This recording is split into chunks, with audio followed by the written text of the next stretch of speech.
Welcome to Empowerment Radio. I'm your host, Dr. Friedemann, and I'm really happy about today's shows because I have a very special guest, which I believe is a perfect timing to have her today on the show. Because the show is about, in general, empowerment and how to get out of the stress mode, out of the anxiety, out of the sense of overwhelm. And isn't that the time of the year, short before the holidays starts, that most of us are going into higher gears and looking already at what we can do and what we need to do to meet the expectations of our loved ones and to make this special time of the year even more special? All good intentions.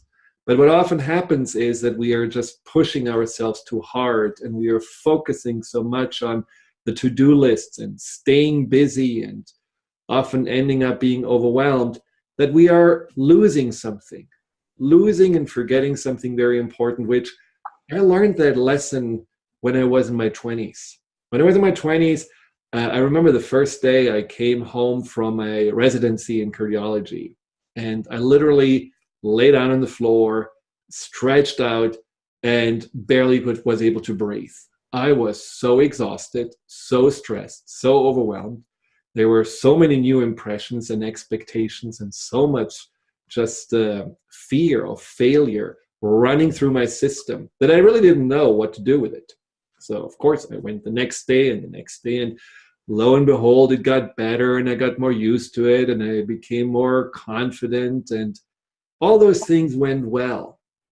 But the side effect, I didn't realize until years later. And the side effect, the negative side effect, was that no matter how much success I had, no matter how many accolades and how many promotions I received in that hospital I worked, the problem was that I became more and more empty. It just felt like, well, there is a void inside of me. I don't really know where it comes from. So you buy a bigger car, maybe you get a nicer place to live in, maybe you buy really expensive shoes. Whatever I tried, it didn't work. And at some point I found myself in a church, sitting in the pew and looking around and looking for answers. And I still didn't really feel any better. It took me a while. It actually took me a while to get to the place, which was a yoga class, where I finally realized what has been missing. And what has been missing was simply the connection to myself. What has been missing was a sense of being at peace with myself, which is ironic because my name, Friedemann, means actually peace man or man of peace. And I certainly wasn't a man of peace when it came to my relationship with myself. But it was through yoga, it was through meditation that I gradually started to gain more self-awareness, awareness of who I am outside of the functioning person, outside of the being a physician, outside of the expectations. Who was I beyond that? And this remembering and this reconnecting, that really changed my life. And there is just something about this listening within, which I feel I'm not the only one. Most of us are just so externally focused that I believe this is one of the reasons why we are suffering from stress and anxiety, that it is really important to listen to someone like my special guest, to learn simple but very effective ways to reconnect with ourselves and find that peace within that cannot be achieved through successes or goals that we are setting ourselves. And even if someone tells you, oh, you're amazing and wonderful, if you feel empty inside, it just bounces off you. It doesn't really affect you. So this is why I'm so happy to have my special guest, Jillian Pransky, today on the show.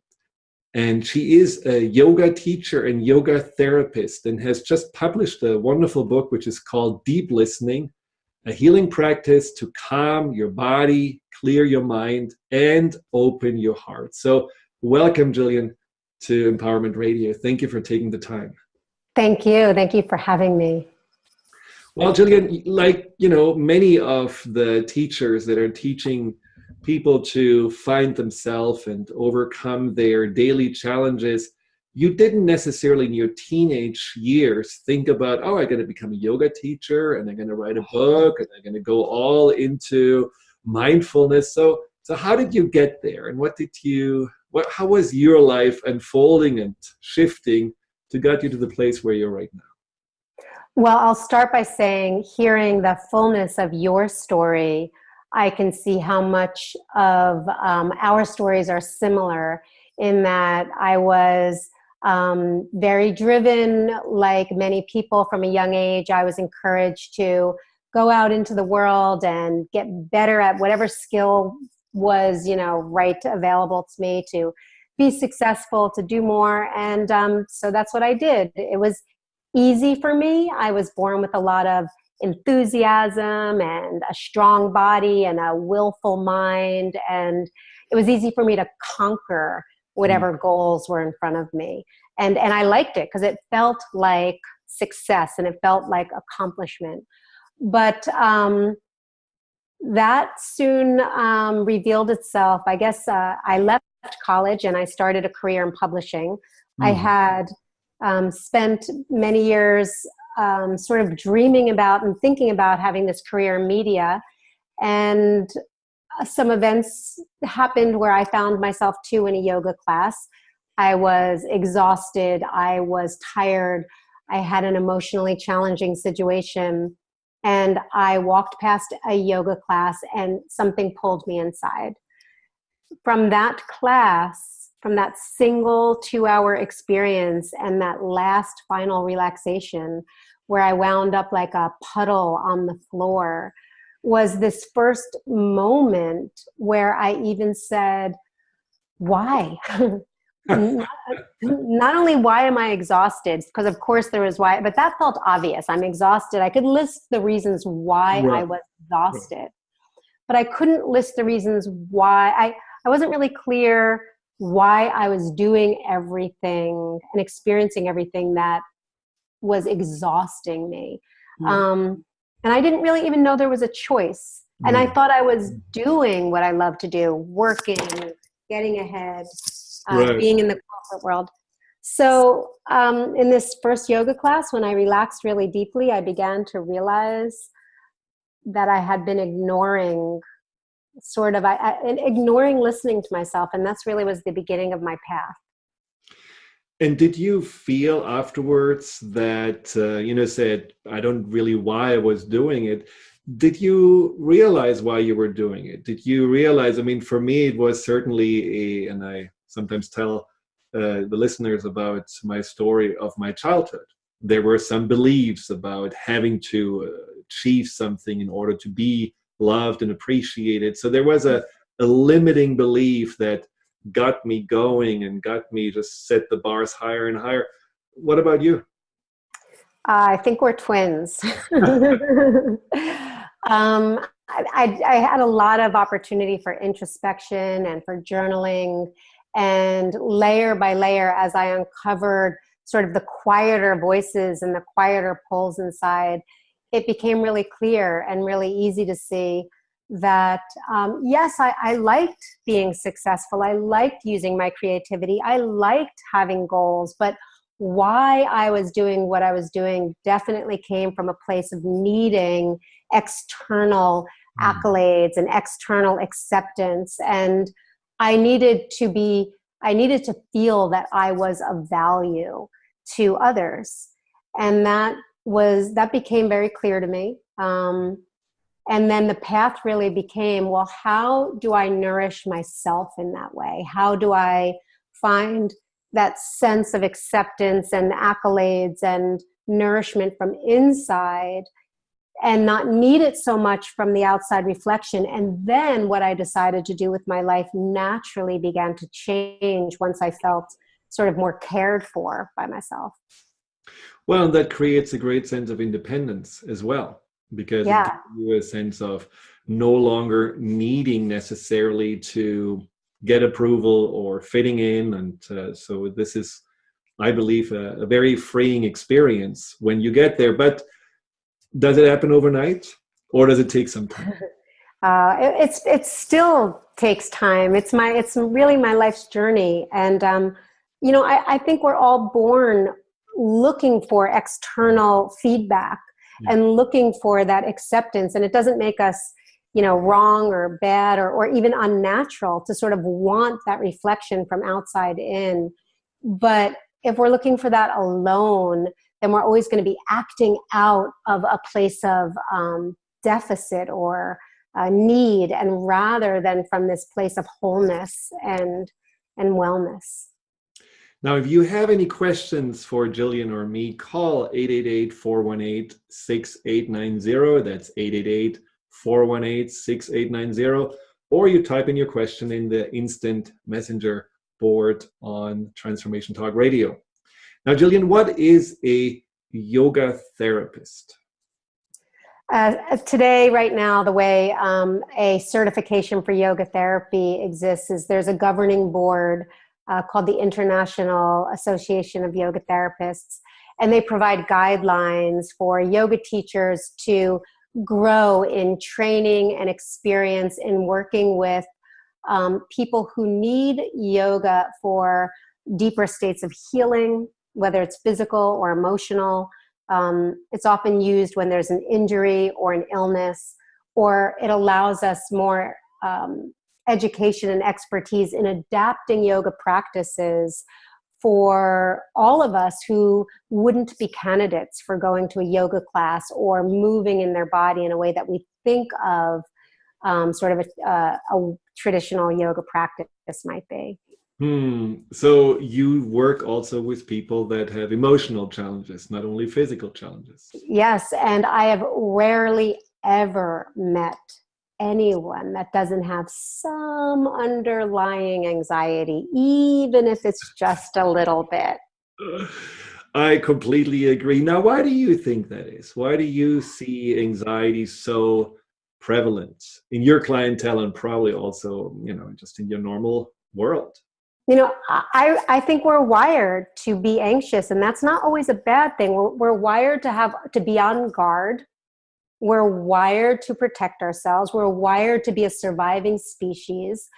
And that's triggered very quickly anytime we don't feel safe or okay.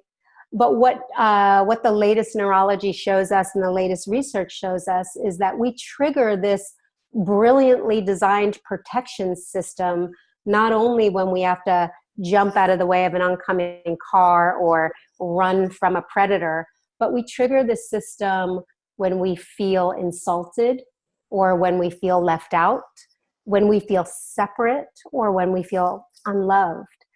And so the system is just always being triggered in some way that leaves us feeling ungrounded, that we don't have support, and it leaves us feeling like we have to armor ourselves.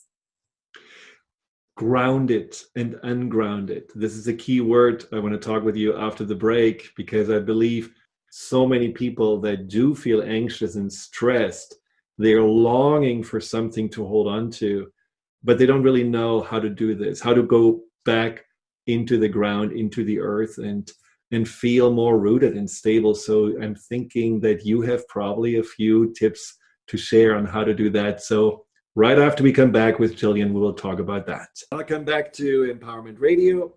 I'm here with Jillian Pransky, the author of Deep Listening. And before the break, we talked about the stress and the anxiety that we are probably wired with. And this is an evolutionary process that kept us alive because, let's face it, we are not necessarily the strongest species.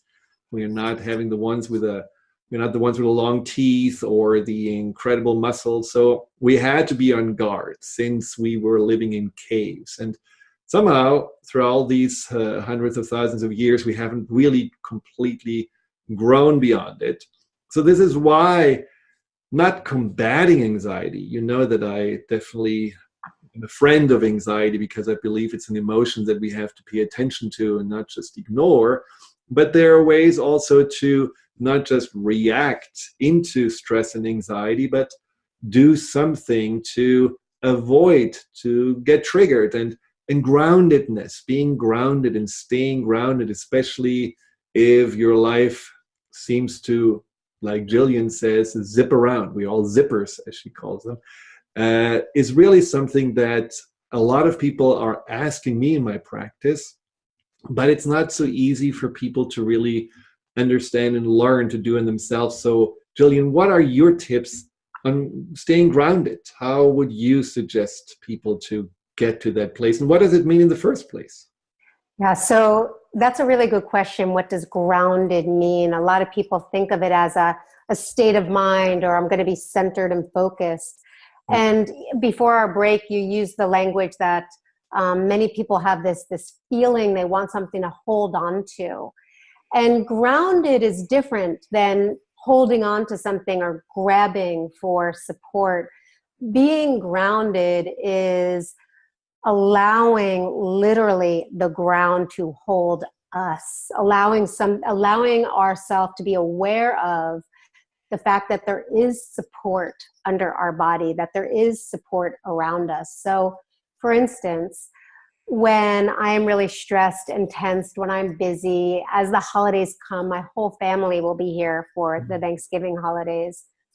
I'll be grounding myself a lot.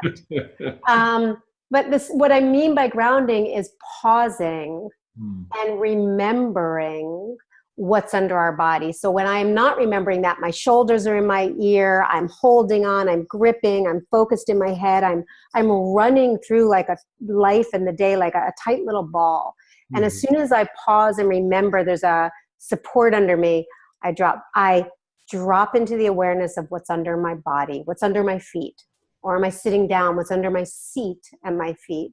As soon as I recognize what's under me, I can drop my shoulders. I don't have to hold myself up. I don't have to hold on. The ground will hold me.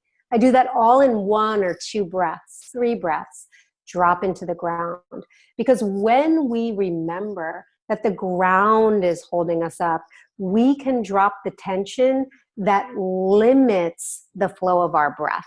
When we're tight and holding ourselves together, the bones, the diaphragm, the rib cage, the bones, our body can't move with the breath. There's no room for the breath to come in.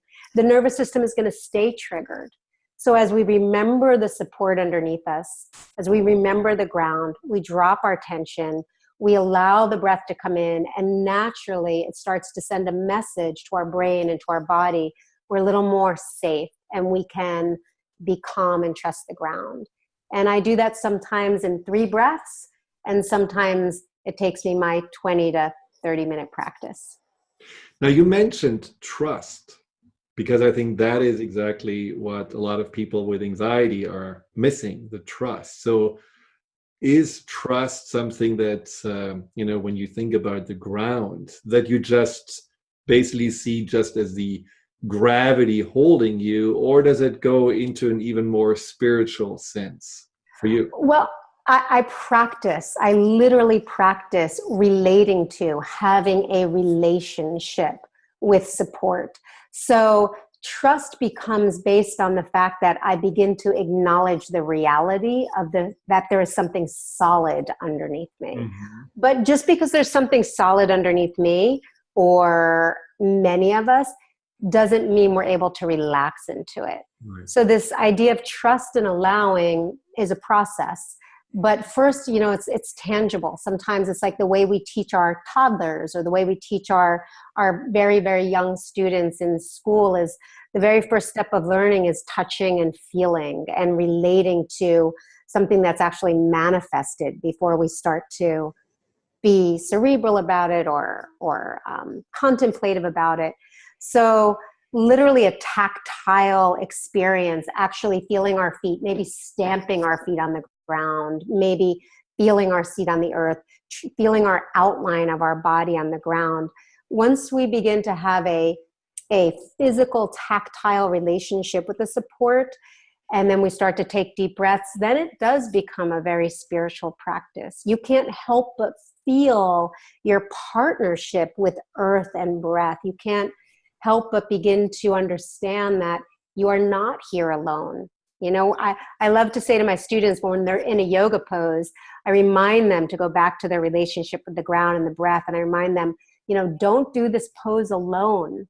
Don't do it alone. Do it in relationship. Do it in partnership with the ground that is always there for you and the breath that is your life partner. Do it in relationship. And then we start to feel not only more calm, but we start to feel more connected. We start to feel more, less alone. And that is deeply calming to the nervous system. I often tell my clients that one way of building this trust, because, you don't necessarily have to have a spiritual framework. You don't have to believe in something specific or subscribe to a religion to know that there is a flow and that there are synergies in life that happen all the time that are showing that we are not alone and that we can trust in. And one of those exercises is simply to every day look back at your day and notice what happened. Maybe you were on a walk and you were having a runny nose and you didn't have tissues, and boom, there is a package of Kleenex right in front of you and you don't even know where they come from. So, it's like the parking spot genie. When you need one, all of a sudden there is one. So those wonderful things can also help to build this trust. But I love what you said about this tangible beginning of feeling grounded as a way to just ease into the trust and not feeling that it's all on your shoulders and all up to you. And I think that's I think this word trust sometimes, before I really ask people to trust, I like to use the word allow, because sometimes, allow the ground to hold you, allow your breath to come and go on its own. Because once you can recognize that it's really there, then you can start to work with trust and work with maybe why you're resisting trusting it and what might make it more possible for you to feel more trusting. And, I work with a lot of different kinds of populations. And when someone's body is, when they're suffering illness or injury, there's a lot of distrust of our own body, or, we're not really trusting our health or whatever it might be. And sometimes, because my audience is so varied, language becomes really important. And things that are relatable and tangible is a great place to start for a really wide audience. And then inviting people to go deeper and deeper in a way that feels authentic to them. Eventually, I think that our practice of opening the heart is one that takes a lot of kindness and trust, that we can open to whatever stress is there, whatever circumstances are there. Since we started this whole conversation with, it was a busy time, it was the holidays, lots was coming up. We're not always going to feel open-hearted at a time that the season is marketing open-heartedness. Right. But we can learn to relax with whoever's at the dinner table. We can learn to relax with whatever our long list of things to do. And that's the quality of open-heartedness, is if we can relax our body and relax our breath and be more present, we will naturally start to feel more present, whether we're a little apprehensive or willing. We can still sort of soften and trust that we'll know how to respond. Now, when we come back, we will talk more about open-heartedness and love, but also how the body plays such an important role in bringing you back into that state of open-heartedness. Because as we know, we are living so much in our heads and our minds, and we are often ignoring what's underneath. So we'll talk more about this. Stay right tuned. We will be right back. Welcome back to Empowerment Radio. I'm your host, Dr. Friedemann Schaub, and I'm today with the wonderful Jillian Pransky and her book, Deep Listening. Now, Jillian, how can people find out more about your book and purchase it, and also more about your practice? My book is available on Amazon and barnesandnobles.com, and wherever books are sold, it can be purchased. There's lots of insight on my website on the book, and Many excerpts are actually out on social media in different outlets. But if you go to JillianPransky.com, you can find a lot of links to learn more, and also do some online meditations that are free, and they are to accompany the book as well. Great. Excellent. Well, I'm sure a lot of people will benefit from your generous offers on your website and the free samples. But one thing I can say about the book, it's reading book is one thing. And looking at the pictures, very nice postures of you doing very effective but simple yoga poses, which we talked about in the break, is really something that everyone can do. You don't have to be a pretzel person in order to do those things that you describe in the book and gain the most benefit from it. But your book has an energy to it, because whether it's the quotes that you have of many wonderful teachers alive and no longer alive, or it's just the authenticity in which you're describing your journey and the things that you're teaching, it's a very calming effect. So I can certainly recommend this book to anyone who especially feels a little out of sorts, stressed, overwhelmed, and is looking for groundedness. And one of the things which it's kind of my pet peeve is going to the gym and seeing how we are using our body in the gym, especially in the treadmills or in the ellipticals, and without really being connected to our bodies. There is a big TVs in front of every machine, and we have headphones on, and we are reading books, and it's almost the body is an autopilot. And when your body is an autopilot, of course, you stay in your head and you let your body just do its thing. How do you feel like that disconnection from the body is not really sustainable when it comes to well-being and health? I agree that we have become this mind over matter sort of society, and there's a lot of that just do it slogan that has carried us through not only the gym, but our work, a lot of things that we want to achieve. And it will serve us for a certain amount of time, but it won't serve us for very long. There will be a point where we can't ignore the body.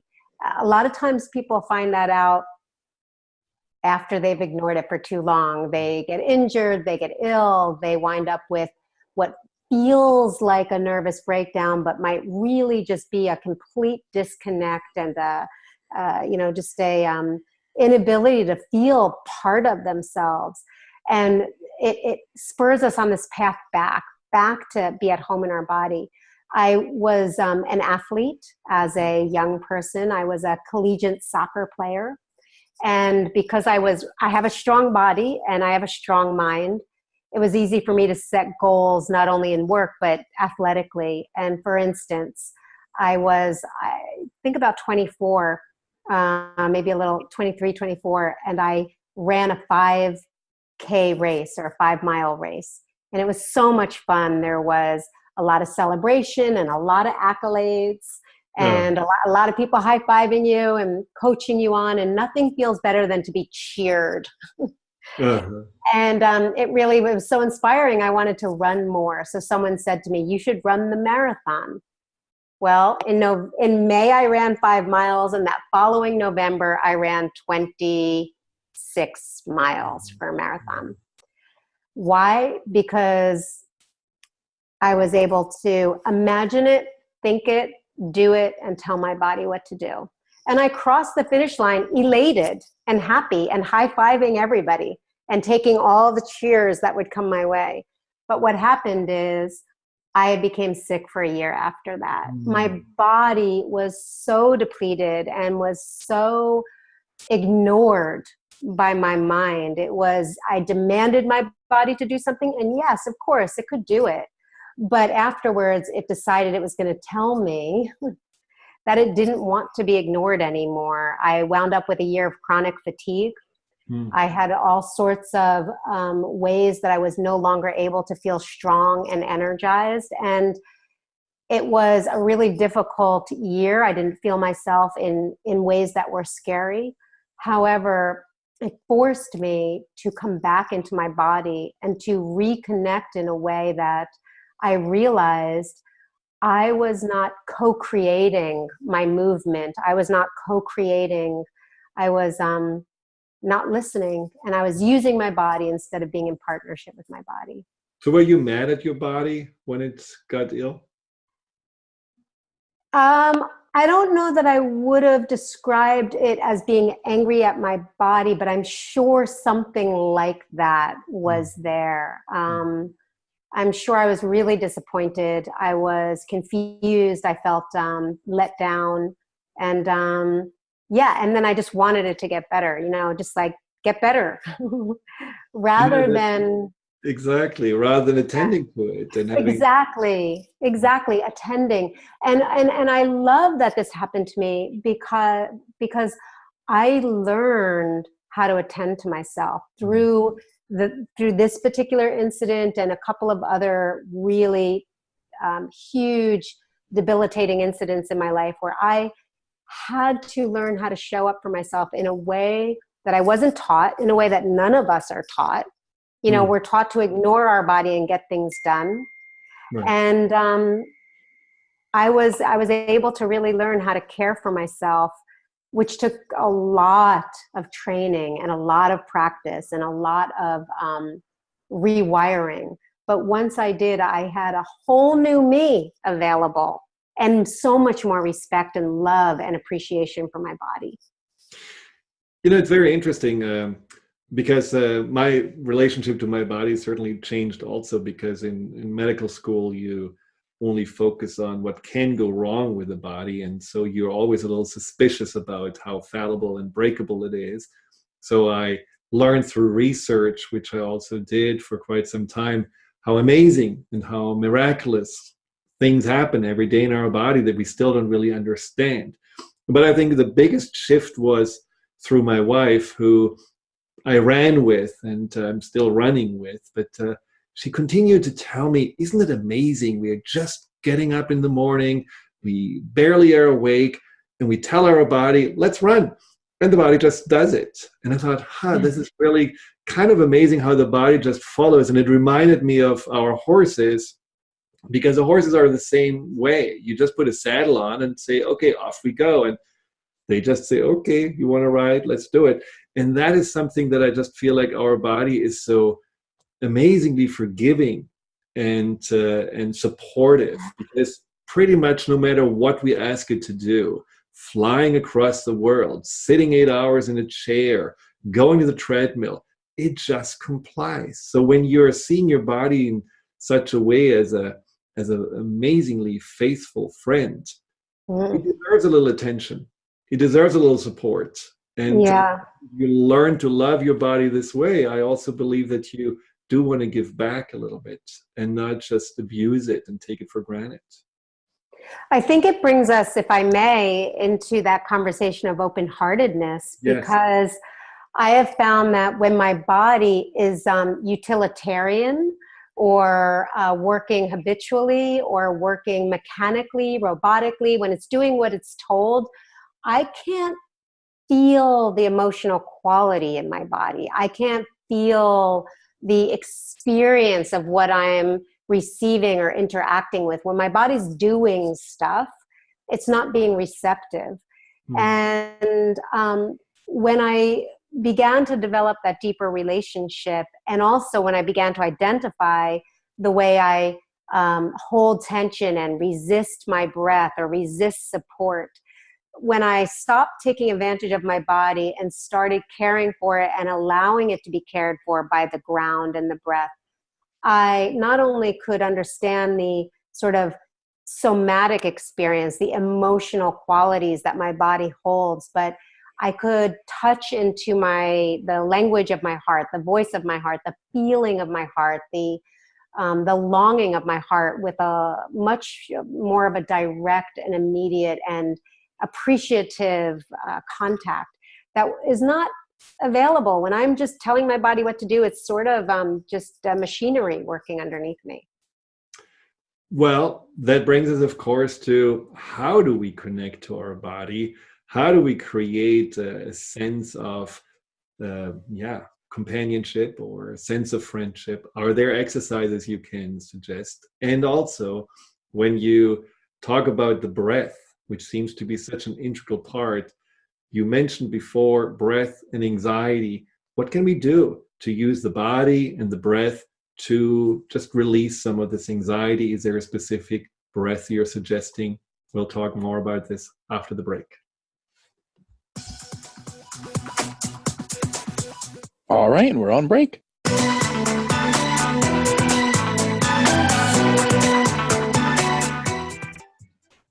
Welcome back to Empowerment Radio. I'm your host, Dr. Friedemann. And before I forget, like I always do, let me just give you my website. It's thefearandanxietysolution.com. If you want to know more about the work I'm doing, how you can overcome fear and anxiety, not just by suppressing it or ignoring it or pushing it aside, but really by embracing it and learning more about the subconscious reasons and root causes for that. And this way, grow more into your true self, learn more about the untapped potential that you may have. Then give me a call or just send us an email on the contact form on thefearandanxietysolution.com, and we can set up a free consultation and go from there.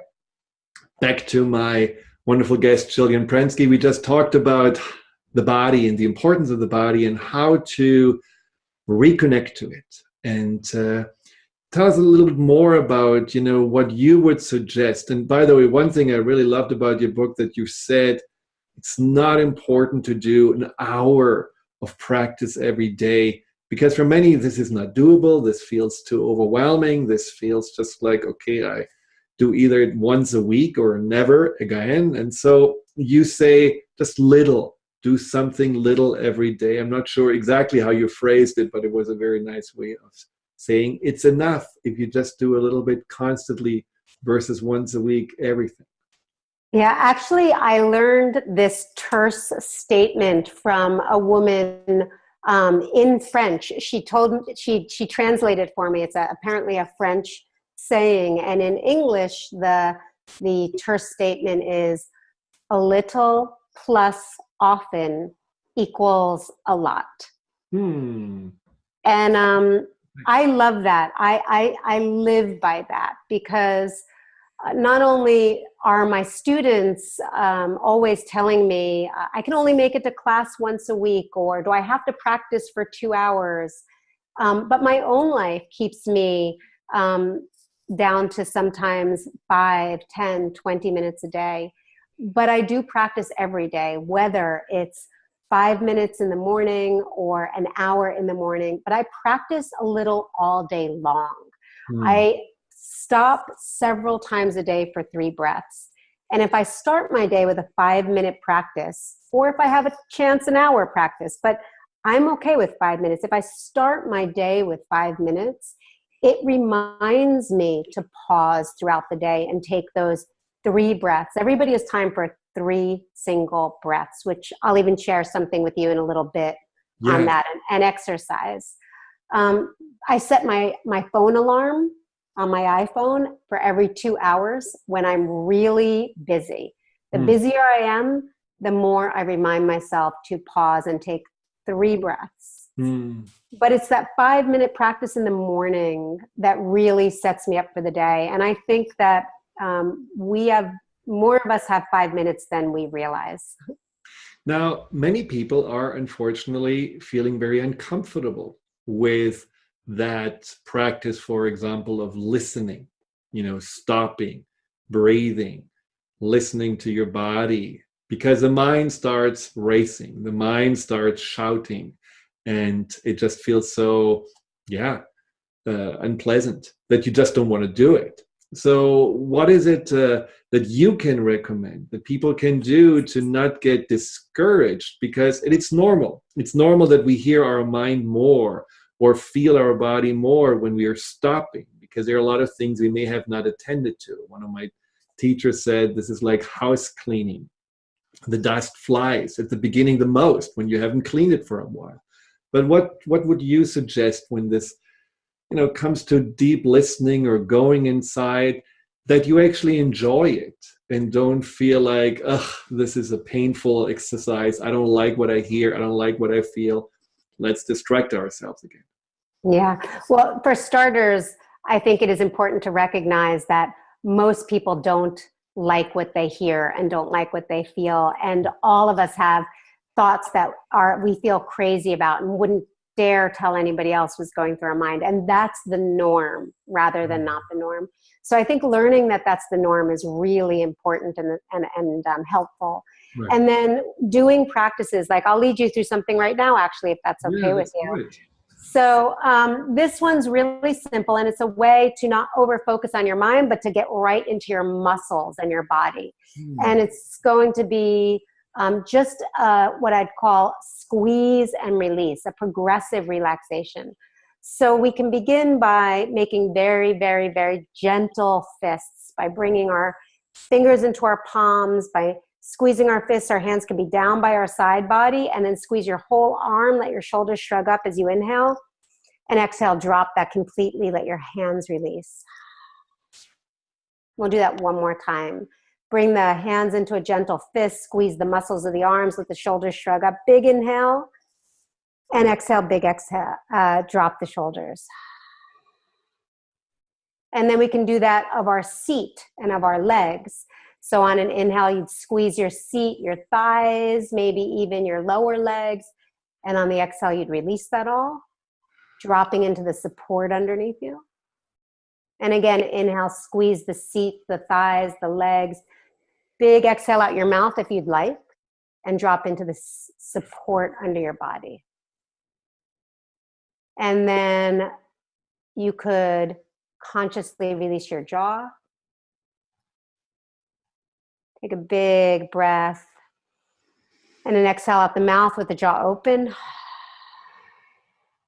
And one more time. Big breath. And let the jaw open. So very simply, we squeezed and released the muscles where we tend to hold ourselves so solid. The arms and the shoulders, we did twice. The seat and the legs, we did twice, dropping into support. And then once we release the jaw, we begin to make more openness for the pathway for our breath. So it's just releasing physical tension. We don't have to be so intimate yet with how we think or how we feel. It's very difficult to listen if we're holding so much tension in our bodies. So step number one, we could do that in, let's see, 6 breaths. And you also said when you release, it's not just about letting go. It is actually about creating space. And is that the space you're talking about? The space that allows you then to listen or allows you to have a deeper connection?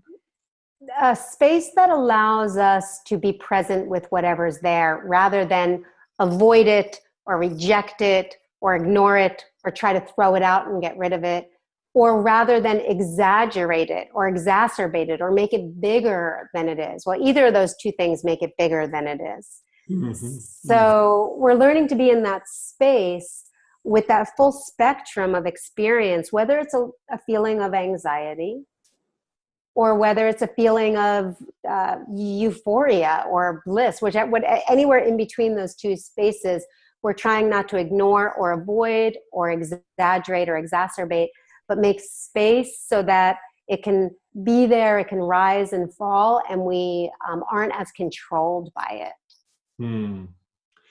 Wow. Well, the time is unfortunately almost done. What is a message that you would like the listeners to go out into the rest of the week with? That once we learn to allow our bodies to be held up by the support that is actually truly under our body, when we allow ourselves to be held up by support, we can release tension.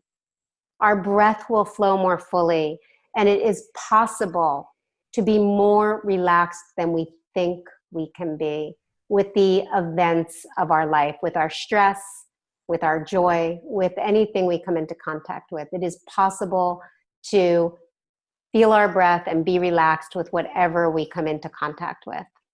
And as we're more relaxed, we are also more present and certainly enjoy the holiday Yes. more than if we are not in that relaxed state. So thank you so much. This was fabulous. I really enjoyed our time together. And again, where can people find out more about your book? I think coming to my website is a really great place, JillianPransky.com, anywhere books are sold, and on Amazon, of course.